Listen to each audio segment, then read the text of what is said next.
FIFA club বিশ্বকাপ শেষে Real Madrid ছাড়ছেন লুকা মদ্রিচ।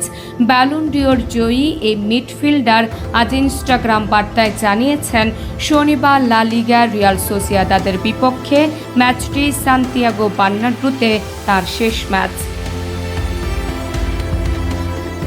2012 সাল থেকে 13 বছরে রিয়ালের হয়ে 6টি চ্যাম্পিয়ন লিগ ও 4টি লা লিগা সহ মোট 28টি ট্রফি জিতেছেন লুকা মদ্রিচ। রিয়ালের জার্সিতে 590 ম্যাচ খেলেছেন তিনি।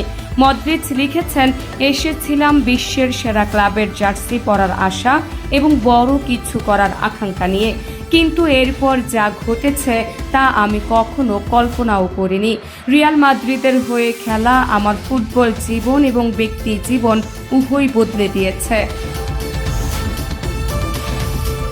লিওনেল মেসি ও ক্রিস্টিয়ানো রোনালদো যখন তুমুল প্রতিদ্বন্দ্বিতায় একের পর এক বর্ষসেরার খেতাব জয় করছিলেন, তখন দুজনের বাইরের কেউ হিসেবে 2018 সালে ব্যালন ডিওর জেতেন মদ্রিচ।